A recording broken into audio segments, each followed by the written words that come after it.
শেষ হয়েছে ২০২৪ সালের ক্যালেন্ডারটা, শুরু হলো বিপিএল এর দশম আসরটা। বিশ্বসেরা সাকিব ছাড়া বাংলার প্রিমিয়ার লিগে নেই বাংলার ক্রিকেট রাজা। এ যেন নিয়তি, সে নিয়তিকে মেনে না নিতে ভক্ত সমর্থকদের কত আকুতি। সাকিবের প্রত্যাবর্তনের পক্ষে বিপক্ষে হলো কত কি। কেটে গেছে কত প্রহর, কেটে গেছে বেলা, প্রথমবারের মতো বিপিএলটা সাকিব ছাড়া যাকে দলে ভিড়িয়েছিল চট্টলা। সাকিব না ফেরায় বিপাকে পড়েছে তারা কিছুটা। কালে ভাদ্রে বাংলার সাকিব হয়েছিলেন বিশ্ব সেরা।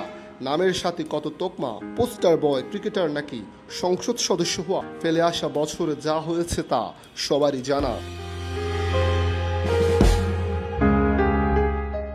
এই সাকিবের সবচেয়ে বড় পরিচয় কোনটা সেটিও পরিষ্কার করেছেন বহু আগে। মাসখানেক সময়ও পেরিয়েছে। সাকিবের সবচেয়ে বড় পরিচয় সাকিব আল হাসান, নাম্বার 1 অলরাউন্ডার, বাংলার ক্রিকেটার। অকপটে বলেছেন এই সাকিবকে দুনিয়ার সেরা বানিয়েছেন আপনারা, ভক্ত কিংবা সমর্থকরা।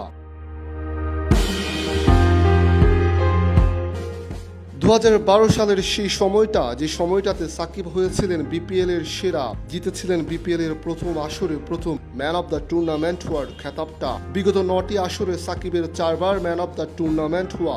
এ যেন কারো ধার না ধারা, কোনো কিছুর তোয়াক্কা না করা, বিপিএলটা যেন সাকিবের হয়ে যাওয়া। সর্বোচ্চ উইকেট শিকার, ব্যাট তুলে সর্বোচ্চ রান, বিপিএল এর সব যেন সাকিবের কবজায়। তারপরও যে সে সাকিব আসতে পারেনি বিপিএল এর দশম আসরের দরজায়। বা হাত ঘুরিয়ে উইকেট সেলিব্রেশনে সাকিব আবার ফিরবেন কবে মিরপুরে, দেশের মাটিতে? সে সময়টা হয়তো অজানা। এই সাকিব ফিরবেন কবে বিপিএল এর মাঠে, তা হয়তো কেউ জানে না। শাবদুল্লাহ রাহাত, কালের কণ্ঠে স্পোর্টস।